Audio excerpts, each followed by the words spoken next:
Hello, good morning. Cooper here, and I'm back with today's Real Estate Marketing Minute, where we provide real estate agents with short, actionable marketing strategies and hacks that they can use to grow their business. Today's topic, we are addressing this very common question that many agents will wrestle with at some point in their careers. Should I buy Zillow leads? And I'm going to give you my perspective on this, the perspective of a professional marketer. Jumping right in, yes, you should buy Zillow leads if, and you'll notice this is phrased in a way that the no is also very present here. You should buy Zillow leads if you have a robust marketing system in place to manage those leads. You're spending a lot of money on them. You're buying, a percent of leads that come out of Zillow from a zip code.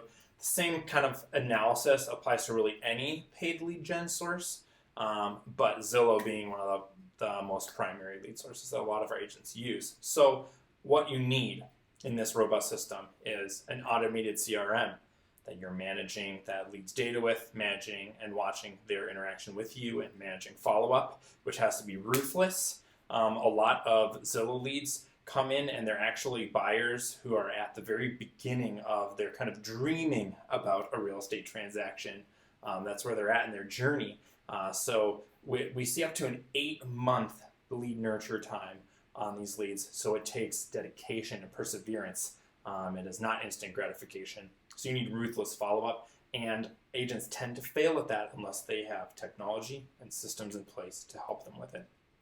You also need killer charm. Remember, these people are coming out of the blue. They don't know who you are. They need help. So if you don't make a good impression on them very quickly right away, they're not likely to want to continue working with you. And lastly, you need this long-term, long-tail lead and database marketing strategy. You paid money for that person's contact information, which you now have the right to market to. It's part of the terms of service agreement that everyone agrees to on Zillow. You own the ability to market to that person now. You've purchased it. So even if they don't return your call, even if you never get in touch with them, they don't buy from you, that person should go into your marketing database and they should be getting your newsletters. You should try to get them into all of your marketing funnels because you've actually paid for the right to market to that person. Now, if you don't have those things in place, we would not recommend buying Zillow leads. You can be somewhat successful with Zillow leads without that system in place, but it is not very likely. It rarely happens among our agents. There is one other reason why we believe that agents should buy Zillow leads if they don't have a good system in place. And that is if you are a newer agent or you just want the reps.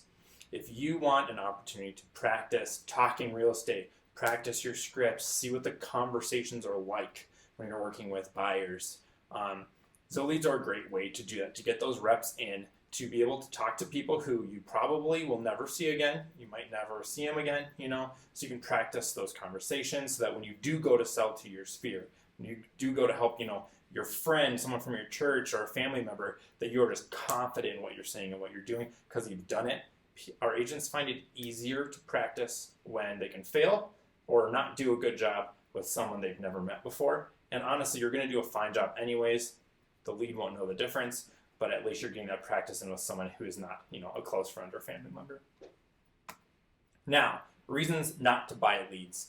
Number one reason we actually believe not to buy leads is that almost every agent already has an advantage. They already have a monopoly in their sphere that they are underutilizing. And you don't have that same advantage when you're managing leads, when you're buying leads, because you're up against two types of competitors when it comes to managing leads. Number one, big companies, Redfin, big teams, Chris Lindahl, those sorts of organizations that have lots of money and technology invested into managing that lead. And you're up against people like Petey. This is Petey. He has what I call the killer charm. He literally can go to a happy hour and walk away with real estate clients. He is amazing at managing leads. He has an extremely rigorous follow-up process. He's amazing at making connections with people. And that is who you're going head-to-head with when you're buying Zillow leads. He buys Zillow leads and he dominates Zillow leads because he has a system and a process. So would you rather take advantage of your monopoly, or would you rather go head-to-head with big companies and people with a smile like that? So what we recommend our agents do is to focus on their sphere. If you stay in touch with your sphere, leads will come to you. You don't have to buy them. The only major cost is your time and energy. And here's how you can make your leads come to you from your sphere. Leads and referrals, of course, too. At least 1 newsletter per month. At least 9 Facebook business posts per month. 1 client event per quarter, which is critical because it sets you up to be able to have multiple one-to-one touch points with people in your sphere, personal touches, every quarter. We would recommend at least 1 per month, actually. 1 per month. 1 personal touch per month. If you're doing events, it's pretty nice because you actually already have 1 a quarter, personal touch per quarter, right? And then you can do thank yous and all that kind of follow-up after your events. It gets you more personal touches. And when we say personal touches, we don't mean like an appointment. We don't mean a meeting in person because most people don't care about real estate. They spend 4, maybe 5 months out of every 10 years thinking about real estate. When we say a personal touch, we mean any one-to-one communication. So comment on a Facebook photo. Send them a Facebook message checking in with them. Send them a letter. Send them a card for their birthday. Invite them to an event. Those sorts of one-to-one communications are the best ways to stay in touch with your sphere so that leads will come to you and you will not have to purchase them. Thanks for tuning in. I'm Cooper with JP Willman Realty's Marketing Minute. Have a good day.